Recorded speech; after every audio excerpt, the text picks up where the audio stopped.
As we leaf through the pages of the Old Testament, we are transported to an ancient world, filled with traditions and rituals that shaped Hebrew culture for millennia. Among these practices, funeral ceremonies held a prominent place, reflecting not only respect for the dead, but also deep beliefs about the afterlife and the relationship between the divine and the human. Burial was undoubtedly the predominant method of dealing with remains in the biblical context. This practice was not mere coincidence. It carried a profound meaning rooted in the very narrative of creation. After all, was it not from the dust of the ground that the Creator formed the first man? And was it not decreed that he would return to the dust? This cycle of life and death, so poetically described in the Scriptures, found its tangible expression in the act of burial. Imagine walking through the hills of ancient Canaan, where natural caves and rock-hewn tombs dotted the landscape. These sites were not simply repositories for the dead. They served as points of connection between the past and the present, between the living and those who had already departed. The importance placed on these final resting places was such that many biblical narratives specifically mention the acquisition of land for burial, as in the case of Abraham purchasing the cave of Machpelah to bury his beloved Sarah. But the funeral tradition of the Old Testament was not solely about burials. In rare and notable exceptions, we find accounts of cremation. The most famous case, without a doubt, is that of King Saul and his sons. After a disastrous battle against the Philistines, their bodies were retrieved and burned by the men of Jabesh-Gilead. However, it is crucial to note that this act was not seen as an honor, but as an extreme measure, possibly to prevent further desecration by the enemies. The rarity of cremation in the biblical context raises intriguing questions about the reasons behind this preference for burial. Was it merely a cultural issue, or were there deeper theological implications? Some scholars suggest that the preservation of the body through burial was linked to the hope of resurrection, a concept that, while not fully developed in the Old Testament, was already sowing its seeds in Israelite faith. The rituals accompanying burial were elaborate and laden with symbolism. Mourning was expressed in visceral ways, with tearing of garments, covering oneself in ashes, and public lamentations. These acts were not mere formalities but genuine expressions of grief and respect. Additionally, they served as a way for the community to come together in times of loss, offering consolation and mutual support. It is fascinating to observe how these funeral practices intertwined with other aspects of Hebrew life and faith. For example, the concept of ritual impurity, associated with contact with corpses, profoundly influenced the interaction between the living and the dead. Priests, in particular, had specific restrictions regarding this interaction, reflecting the constant tension between the sacred and the profane in the Israelite worldview. As we examine these practices, it is impossible not to reflect on how they shape our own understanding of death and mourning. What lessons can we draw from this ancient wisdom? Perhaps the deepest is that death, as painful as it may be, is not the end of the story. The meticulous care for the dead reflects an unshakable belief in the dignity of human life, which persists even after the last breath. The funeral practices of the Old Testament invite us to contemplate our own mortality and the legacy we will leave behind. How do we wish to be remembered? What mark do we want to leave on this world? These are questions that transcend time and culture, echoing through the millennia from the patriarchs to us. As we reflect on these ancient traditions, we are reminded of the importance of honoring those who came before us and cultivating a perspective that sees beyond the limited horizon of our earthly existence. Funeral practices were not just about dealing with death, but about affirming life and its continuity through the generations. It is curious to note how, even in a culture that valued burial so highly, there was room for exceptions like Saul's cremation. This reminds us that even in the most entrenched traditions, there are always nuances and complexities that challenge simplistic generalizations. The story of Saul invites us to consider the exceptional circumstances that sometimes require deviations from established norms. As we contemplate these ancient practices, we cannot help but marvel at the richness of meanings and symbols that permeated every aspect of life and death in Hebrew culture. Every gesture, every ritual, carried with it a weight of history and belief that connected the individual to something greater than themselves. As we progress in our exploration of biblical funeral traditions, we are naturally led to consider the profound symbolism that permeates the entire narrative of the Scriptures. In particular, the image of dust, so central to burial practices, invites us to reflect on fundamental themes of creation and human mortality. How does this powerful metaphor of dust shape our understanding of life, death, and the divine purpose for humanity? In the biblical narrative, few symbols are as recurring and profound as dust. From the early pages of Genesis to the last breaths of the prophets, this simple yet powerful image permeates the Scriptures, weaving a rich tapestry of meaning and theological implications. From dust you came, and to dust you shall return.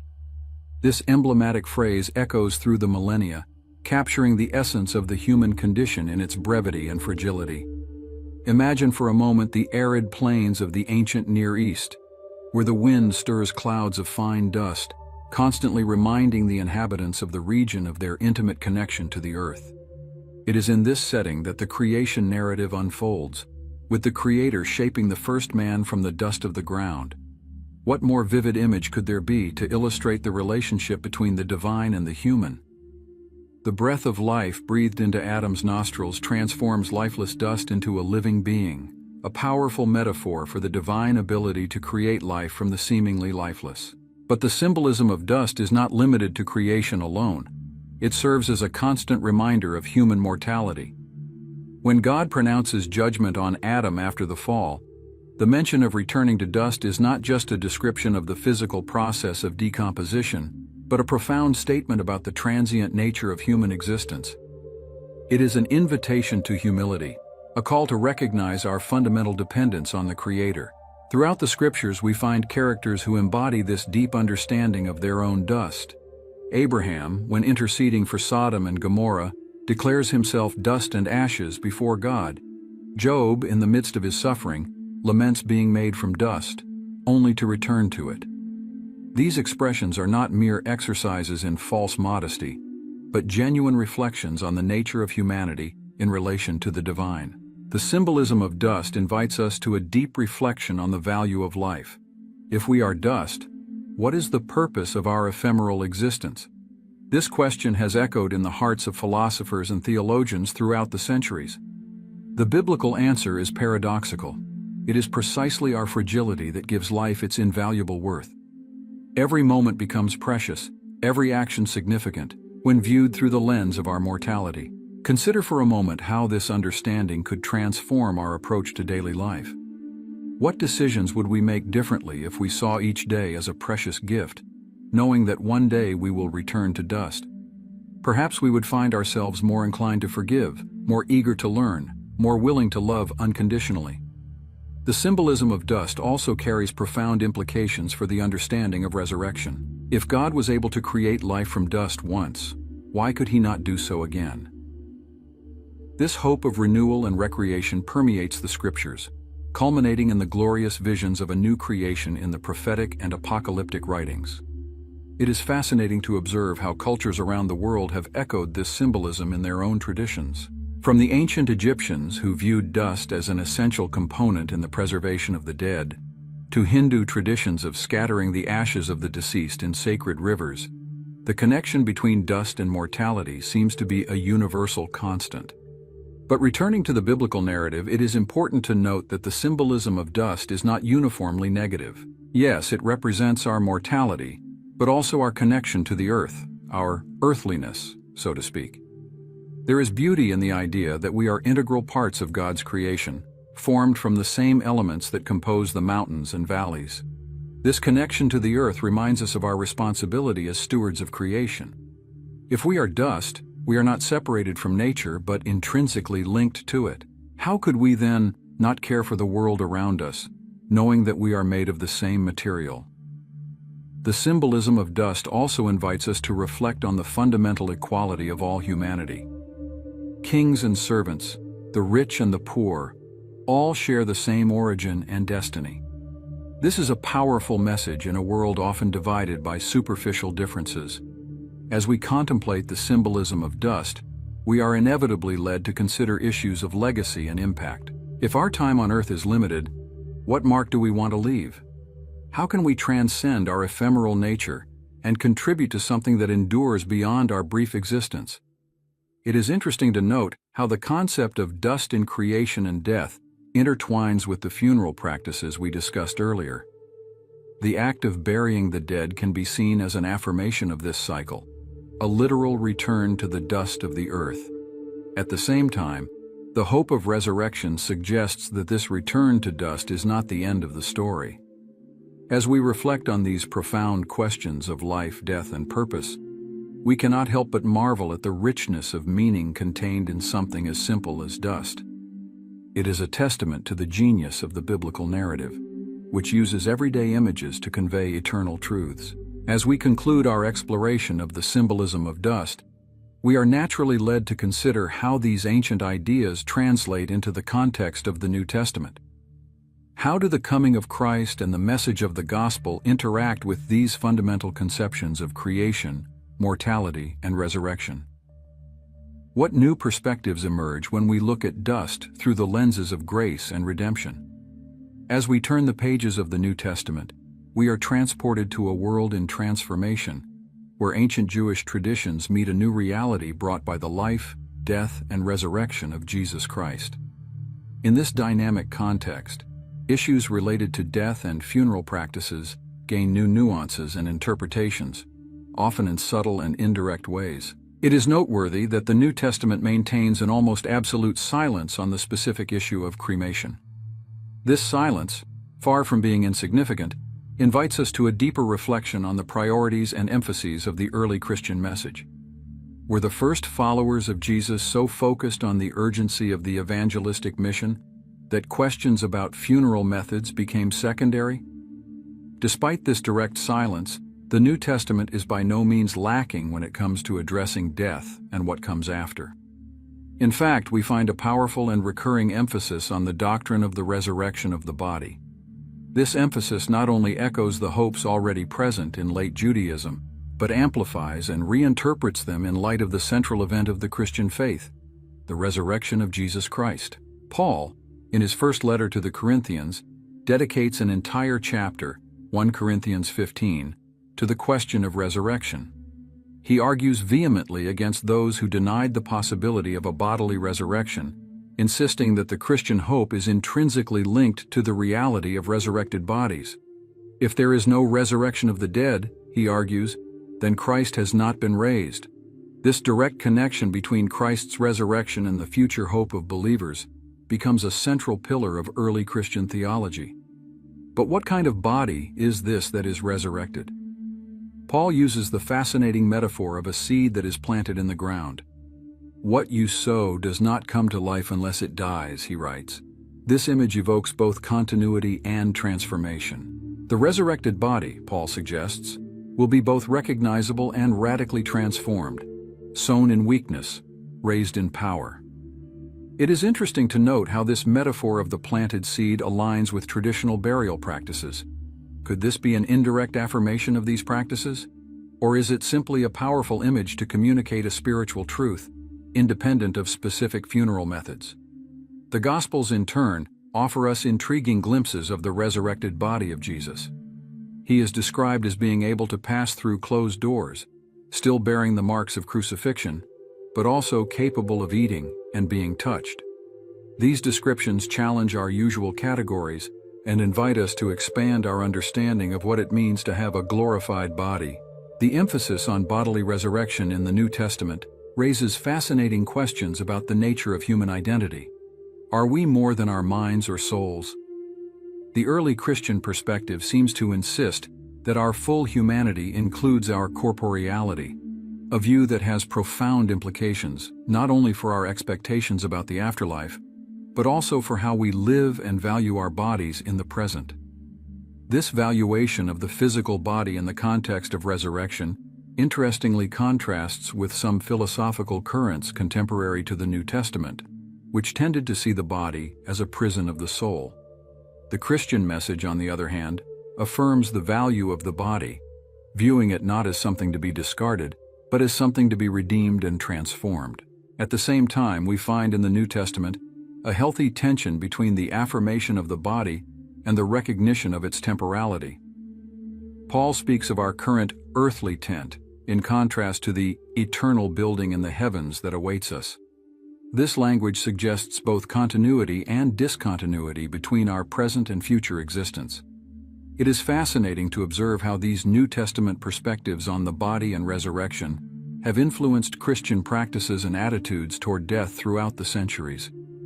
From the early martyrs, whose remains were revered as seeds of resurrection, to the elaborate medieval tombs that expressed hope in future resurrection, we see a rich and varied tradition of dealing with death in light of this hope. But the New Testament does not limit itself to speaking about a distant future. The resurrection of Christ is presented as having profound implications for the present. Believers are urged to live as raised with Christ, a spiritual reality that should manifest in a transformed life here and now. This emphasis on the already and not yet of the resurrection invites us to reflect on how our beliefs about the afterlife shape our ethics and behavior in the present. If our bodies are destined for resurrection, how does this affect the way we treat them and those of others?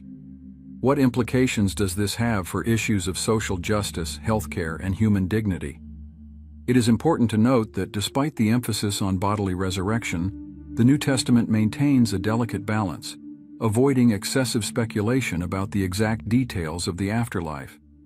Paul acknowledges that we are speaking of mysteries, and the Gospels report the appearances of the resurrected Christ with a mix of concreteness and mystery. This balance between affirmation and mystery may offer us a clue on how to approach practical issues such as funeral methods. If God's power to resurrect transcends our understanding, perhaps the exact way we treat the remains is less crucial than the spirit in which we do it, and the hope we maintain. As we reflect on these New Testament perspectives, we are inevitably led to consider how they have been interpreted and applied throughout the history of the Church. How did the early Christian communities navigate their Jewish roots and their new Christ-centered understanding? And how did these interpretations evolve as Christianity spread across different cultures and faced new challenges? These questions naturally lead us to explore the diverse theological interpretations that have emerged over the centuries, shaping the Christian understanding of death, the body, and resurrection. As Christianity expanded beyond its Jewish roots, confronting new cultures and philosophical challenges, theological interpretations of death, the body, and resurrection began to diversify and evolve. This process, far from being linear or uniform, was marked by heated debates, creative syntheses, and at times controversies that reverberated for centuries. One of the most persistent and fascinating debates throughout the history of Christian theology centered on the question of the integrity of the body for resurrection. Did resurrection require the physical preservation of remains? This question was not merely academic, but had significant practical implications for burial practices and the understanding of the very nature of life after death. In the early centuries of Christianity, we find a strong trend in favor of burial, partly influenced by Jewish practice, but also reinforced by the emphasis on bodily resurrection. Theologians like Tertullian argued vehemently against cremation, seeing it as a denial of Christian hope. For them, the body was a sacred temple, destined for future glorification, and should be treated with reverence even in death. However, as Christianity confronted Greco-Roman thought, more nuanced interpretations emerged. St. Augustine, a crucial figure in shaping Western Christian thought, addressed the issue with remarkable sophistication. While favoring burial, he argued that God's power to raise the dead did not depend on the physical preservation of remains. Neither the earth nor the sea, nor even heaven itself can prevent the Creator from restoring what He has created, Augustine wrote. This more flexible perspective paved the way for broader theological debates about the nature of human identity and the relationship between soul and body. While some Christian thinkers, influenced by Platonism, tended to emphasize the immortality of the soul, others insisted on the importance of the psychosomatic unity of the human being, seeing bodily resurrection as essential to the fullness of redemption. The Middle Ages saw the emergence of elaborate theories about the intermediate state between death and final resurrection. The concept of purgatory, primarily developed in Catholic theology, introduced new complexities into the understanding of post-death destiny. This, in turn, influenced practices such as prayers for the dead and the veneration of relics, which became integral to medieval piety. The Protestant Reformation of the 16th century brought new questions and reinterpretations. Reformers such as Martin Luther and John Calvin, while maintaining belief in bodily resurrection, tended to emphasize justification by faith and God's sovereignty over any human practices related to the dead. This led to a simplification of burial practices in many Protestant traditions. It is fascinating to observe how these different theological interpretations were reflected in cultural and artistic practices. From the Roman catacombs, decorated with symbols of hope in resurrection, to the elaborate Gothic tombs that seem to anticipate the future glory of resurrected bodies, we see a rich visual tradition that expresses these theological beliefs. The advent of modernity and scientific advancements brought new challenges to traditional interpretations. How to reconcile belief in bodily resurrection with the growing knowledge of physical decomposition and biological processes. Christian theologians and philosophers found themselves navigating between the Scylla of literalism and the Charybdis of materialistic reductionism. In this context, more metaphorical or spiritualized interpretations of resurrection emerged. Some modern theologians proposed understandings of resurrection that emphasized the continuity of personal identity rather than the literal physical restoration of the body. Others sought to integrate insights from quantum physics and information theories to rethink what body means in a universe more complex than the ancients could have imagined. At the same time, the 20th century saw a renewed interest in the theology of the body, influenced in part by phenomenology and existentialism. Thinkers like Karl Rahner and John Paul II emphasized the importance of the body not merely as a vessel of the soul, but as an integral part of human identity and God's divine plan for redemption. These diverse theological interpretations throughout history have not remained confined to academic circles, but have had profound impacts on the practices and attitudes of Christian communities. The evolution of denominational views on cremation is a clear example of this. While some traditions have maintained a strong preference for burial, others have come to see cremation as an acceptable or even preferable option in certain contexts. It is important to note that these interpretations did not evolve in a vacuum, but in constant dialogue with the cultural, social, and economic realities of each era. Practical issues such as land scarcity for burials, environmental concerns, and changes in geographical mobility patterns have influenced and been influenced by these theological reflections. Another fascinating aspect of this historical development is how different Christian traditions have dealt with the tension between continuity and innovation. While some communities have firmly clung to traditional practices and interpretations, viewing them as bulwarks against secularization, others have sought to reinterpret ancient truths in ways that speak more directly to contemporary concerns. As we move into the 21st century, we find ourselves in a moment of unprecedented theological pluralism. Interpretations of death, body, and resurrection vary not only among denominations, but often within the faith communities themselves. This presents challenges but also opportunities for a richer and more nuanced dialogue about these fundamental issues. In this context of interpretive diversity, many contemporary theologians are drawing attention to the importance of maintaining a balance between doctrinal affirmation and epistemic humility. They recognize that when grappling with the ultimate mysteries of existence, our interpretations will always be provisional and limited.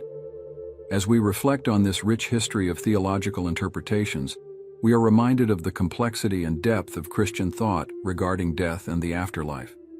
Each generation of believers has strived to articulate its hope in ways that are faithful to tradition and relevant to its context. This journey through theological interpretations throughout history naturally leads us to consider how these ancestral reflections relate to the realities and challenges of the contemporary world. How do today's Christian communities navigate between tradition and innovation, between conviction and openness, when dealing with practical and spiritual issues related to death and dying? These questions invite us to explore modern considerations of funeral practices and their theological and practical implications. In the contemporary landscape, issues related to funeral practices and the understanding of death take on complex nuances, reflecting the diversity and rapid changes in our global society. Christian communities, in particular, find themselves navigating between fidelity to ancestral traditions and the need to adapt to a constantly evolving world. One of the most prominent debates today revolves around the tension between individual freedom of choice and respect for established traditions.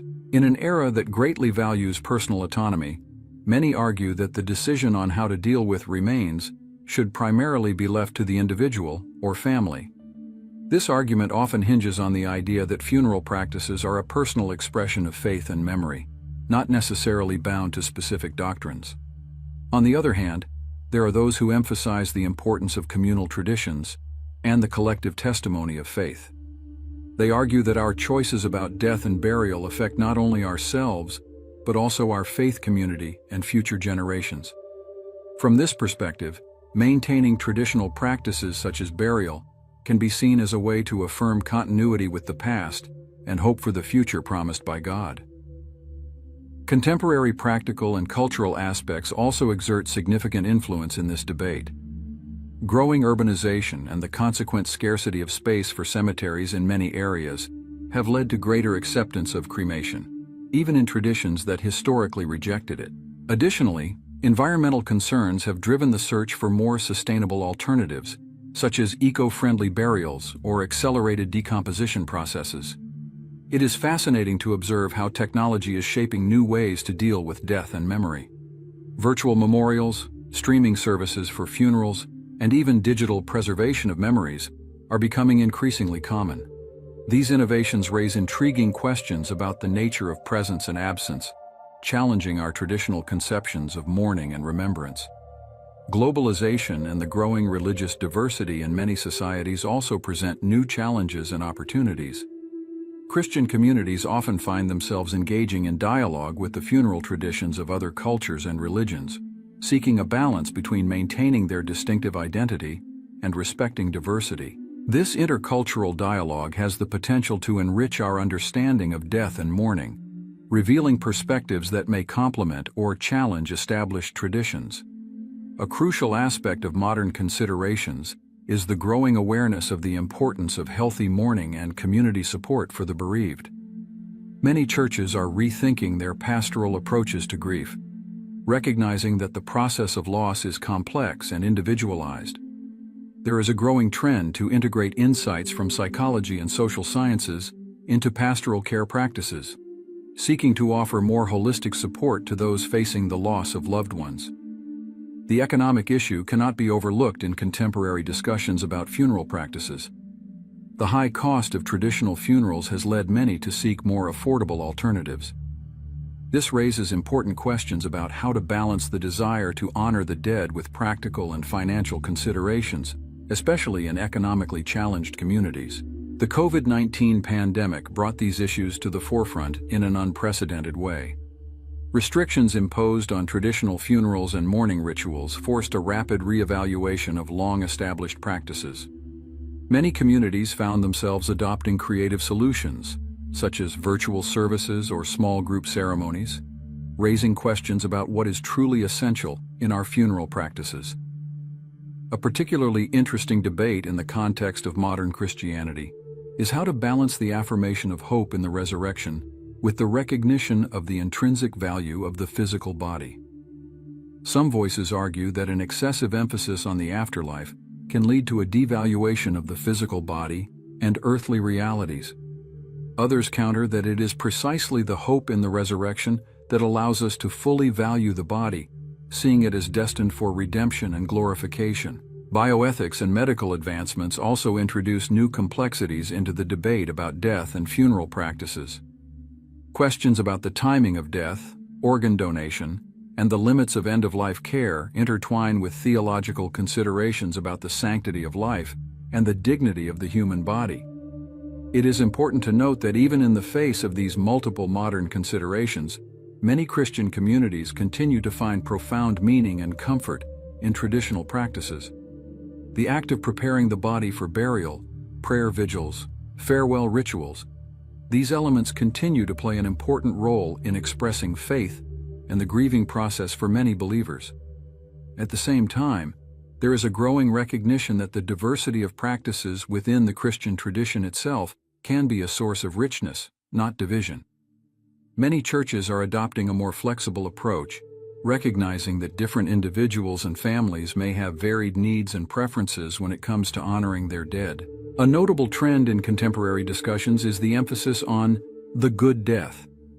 The idea that the dying process can be an opportunity for spiritual growth, reconciliation, and meaningful preparation.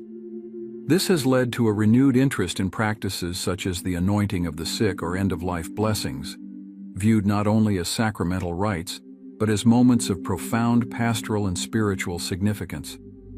As we look to the future, it is clear that the dialogue about funeral practices and understandings of death will continue to evolve. Christian communities will be challenged to articulate their eschatological hope in ways that are both faithful to their tradition and relevant to a rapidly changing world. In this context of transformation and ongoing reflection, perhaps the most important question we can ask is not just about the specific methods we choose to deal with our dead, but about how our practices and beliefs about death shape the way we live. How does the awareness of our mortality and the hope in the resurrection inform our ethical choices, our relationships, and our search for meaning here and now? These modern considerations invite us to a continuous and reflective engagement with the fundamental questions of life, death, and the beyond. They remind us that while external forms may change, the human quest for meaning in the face of death remains a powerful constant, uniting us across generations in our shared journey of faith and understanding. Throughout this journey of exploring funeral practices and conceptions of death within the Christian context, we have traversed vast theological and historical territory. From the ancient practices of the Old Testament to modern considerations, we have seen how the understanding of death and the afterlife has evolved and adapted while maintaining a core of hope and meaning. The symbolism of dust reminds us of our mortality and connection to creation, while New Testament perspectives emphasize the promise of resurrection. The theological interpretations throughout history demonstrate the richness and diversity of Christian thought on these fundamental issues, and modern considerations challenge us to rethink our practices in light of new contexts and challenges. Ultimately, what emerges from this study is the understanding that our beliefs and practices related to death are deeply significant, reflecting not only our theology, but also our shared humanity. They invite us to reflect on how we live, how we love, and how we hope. What challenges do these reflections present for you? How can they inform your own faith journey and your understanding of life and death? Perhaps it is time to initiate meaningful conversations in your community about these profound issues. If you found this content valuable and want to continue exploring similar themes, be sure to subscribe to the channel and turn on notifications. There is much more to discover and discuss at this fascinating intersection of faith, history, and contemporary culture.